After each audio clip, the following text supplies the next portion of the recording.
Bienvenidos al curso de programación orientada a objetos. Esta vez vamos a trabajar con el tema de herencia, específicamente trabajando y explicando aquella que tiene relación con los constructores. Las reglas de construcción de un objeto que viene trabajando con herencia son particularmente interesantes porque implican qué cosas y de qué manera puedo traer la información directamente desde las clases padres hacia las clases herederas. Para ello vamos a retomar el ejemplo que estábamos realizando en la sesión pasada. Bien. En la sesión pasada lo que estábamos trabajando era precisamente nuestra clase base, que constaba de los datos IFS, el método aquí estoy, que ese se lo agregamos, y por supuesto todos sus setters y sus getters. Sin embargo, esta clase no tenía constructores, así que de entrada vamos a poner acá un constructor en la clase base de la siguiente forma.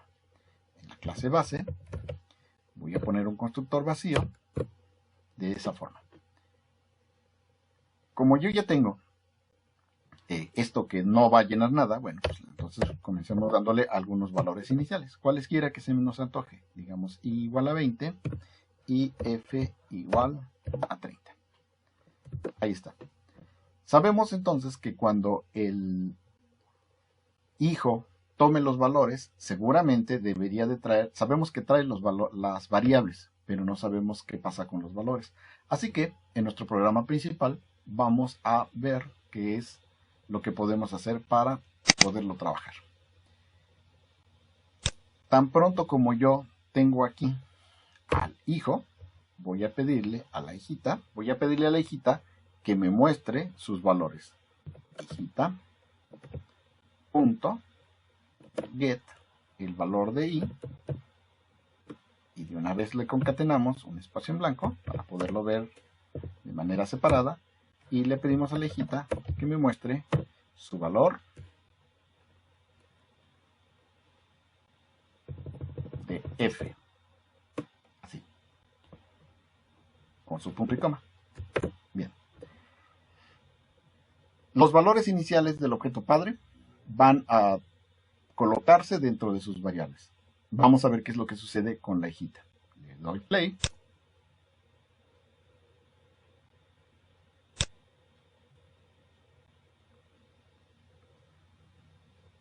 Y observamos que, tal como lo esperábamos, sinceramente no había mucha sorpresa en este asunto, yo iba a tener los valores iniciales de 20 y de 30. Aquí el tema es, ¿y qué pasaría si yo quisiera que mi hija tuviera una inicialización con valores diferentes? Porque tal vez es una especialización, pero no tiene por qué tener necesariamente los valores de la clase padre. Bien, vamos a abrir el constructor de la clase hijita, que obviamente de momento no existía, y entonces vamos a hacer lo siguiente. A la hija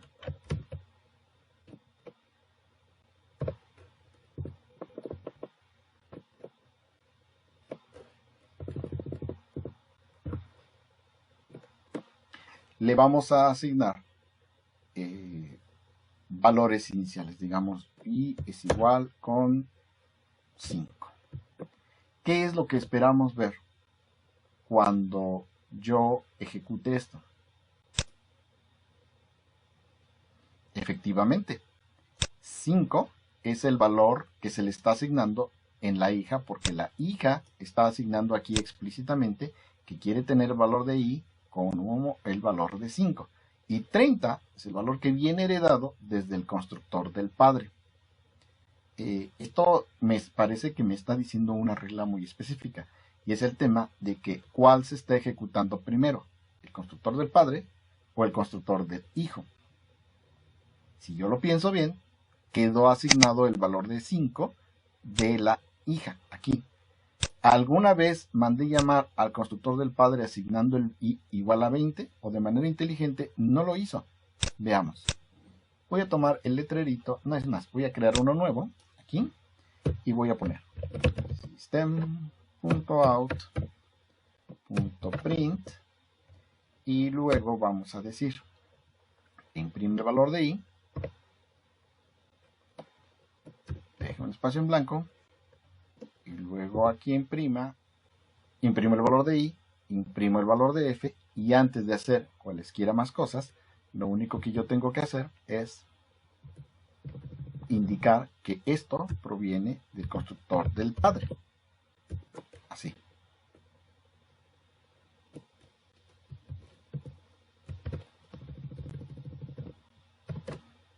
Y luego voy a hacer eso mismo en el hijo, para saber cómo los está llamando.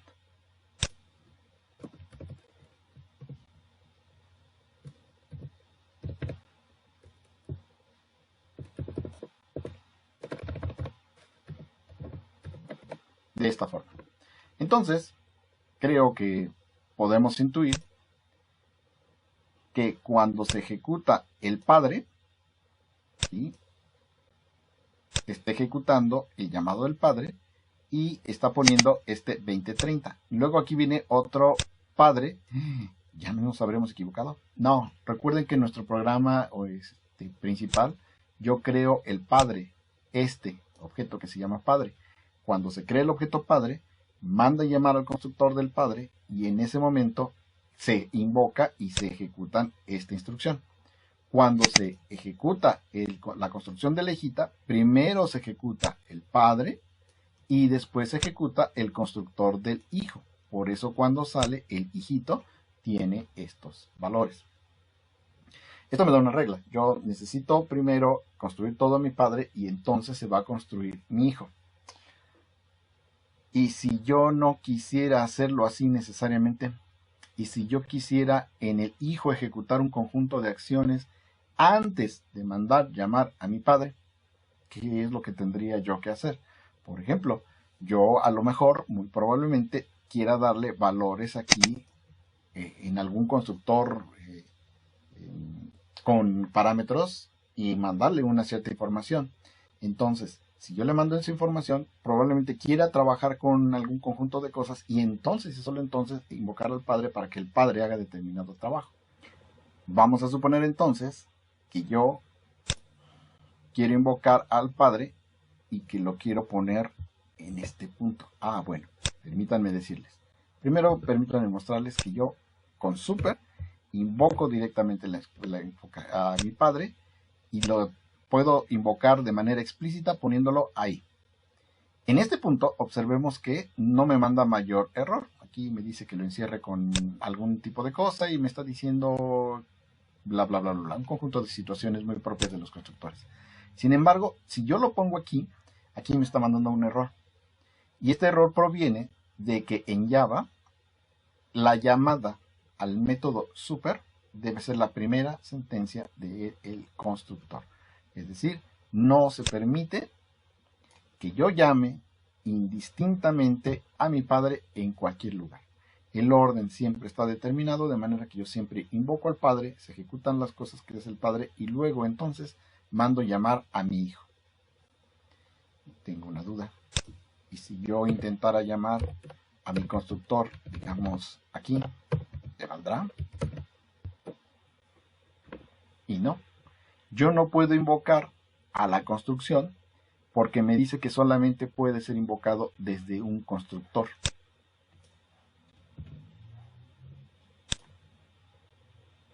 Aquí observamos que la palabra super no tuvo el más mínimo efecto dentro de lo que yo estaba realizando. Bien. Si yo intento construir ahora un hijo de mi hija, ¿qué es lo que va a suceder aquí? Bueno, entonces vamos a ponerle aquí archivo. Mentira. Vamos a hacerlo aquí.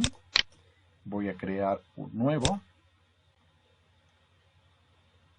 clase Java que se va a llamar nieto. De esta manera. Terminar. Y este nieto va a tener su constructor de esta forma. Y para que tenga algún sentido, vamos a pintarle aquí esto de esta manera. Y aquí vamos a especificar claramente que esta llamada es la que corresponde al nieto. Ah, pero no he dicho que está heredando desde la hija. Ahora sí, este nieto está heredando desde la clase hija, no desde el abuelo. Entonces aquí voy a mandar llamar al constructor del nieto en el programa principal de la siguiente forma. Aquí tengo el nieto.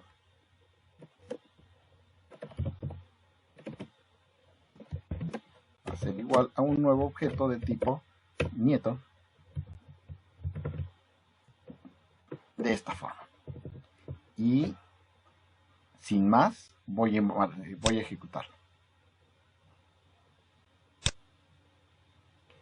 ¿Qué es lo que tenemos? Bueno, el padre invoca a su constructor, el hijo invoca a su padre y después se invoca a sí mismo. Y por supuesto, tal como lo imaginábamos, el nieto invoca primero al constructor de su padre y este a su vez invoca al constructor del padre. De manera que primero se ejecuta el constructor del padre, que en este caso es el abuelo, porque por eso es el nieto. Después se ejecuta el constructor del hijo, que es padre del nieto, y finalmente se ejecuta el constructor del nieto. Para cerrar este tema, ¿qué pasaría si yo quiero hacer un constructor que tenga argumentos y que esos argumentos se puedan transmitir hacia el padre? Veamos, lo que estoy diciendo es lo siguiente. Aquí en la clase padre, ahora vamos a crear un nuevo constructor que esté sobrecargado y que acepte un valor cualquiera. Digamos un entero para darle valor a la variable entera. Y este valor entero que estoy recibiendo se lo asigno a la variable ix. Listo. Luego a mi hija le voy a crear un constructor igualito. Voy a tener aquí una hija.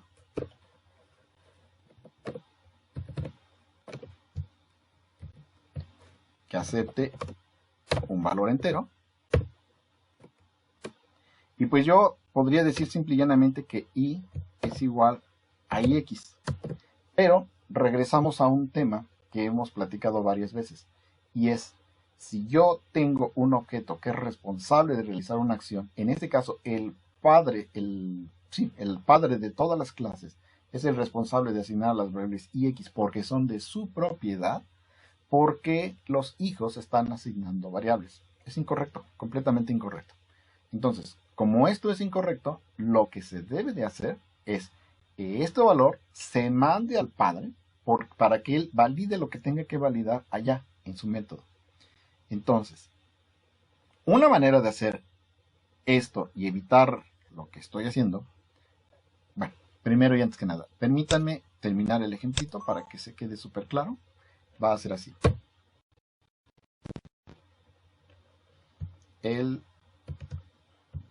Voy a crear una hija que sea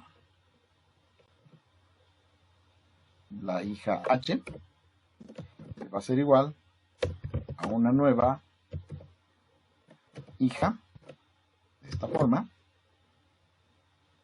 pero a la cual le vamos a pasar el valor de 45. Esto evidentemente va a mandar llamar a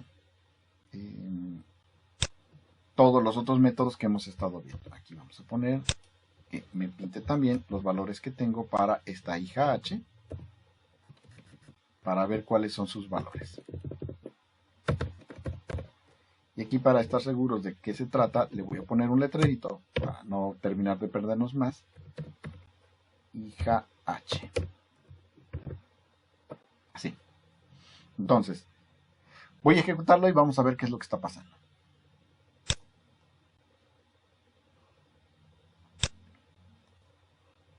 Y de una vez, ya que estamos en esto, le voy a poner el salto de línea para que no quede todo pegado.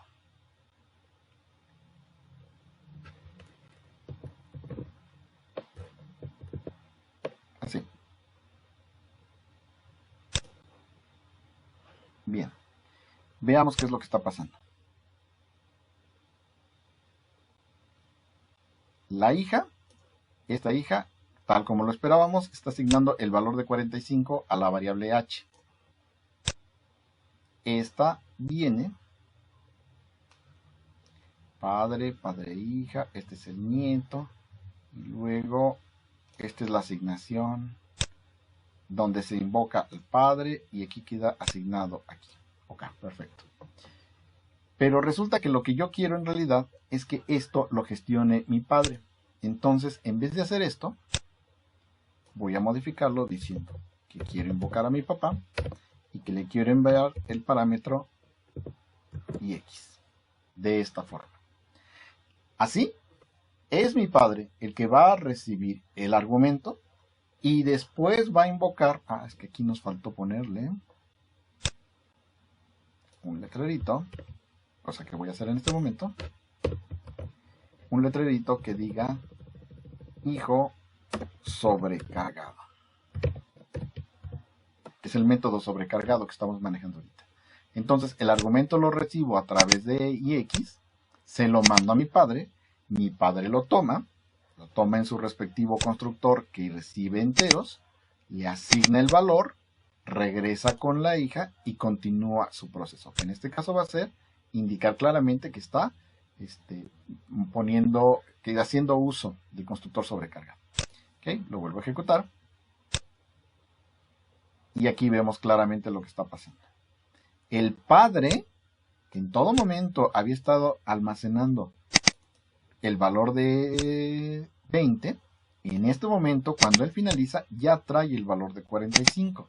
De manera que cuando el hijo sobrecargado ejecuta su propio constructor, él ya tiene el valor que fue establecido por el padre porque él le pasó el valor. Y una vez que él tiene el valor, entonces ya le queda asignado con las reglas que ha proporcionado el padre y que me permiten a mí trabajar. Con esto cerramos este tema. Espero que haya sido claro. Nos vemos en la siguiente.